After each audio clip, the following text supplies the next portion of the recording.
Ержүрек батырларымыздың бірі және Абылай ханның басты қолбасшыларының ішінде болған Наурызбай батыр.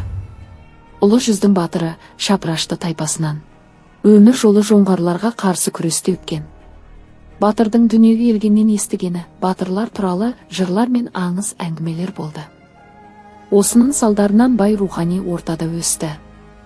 Қазақ хандығының басына түскен Тауқымет басқа замандастары сияқты Наурызбайды да ерте есейтеді. Әсіресе толассыз қоныс аударулар мен жорықтарға қатысып көзге көрініп жүрді. Жалғыз шықса жауға шапқан, жұртпен шықса ту ұстаған батырлар демекші Наурызбай батыр жоңғар басқыншыларына қарсы күрестерде бүкіл елдің ықыласына бөленіп, халық мақтанышына айналды.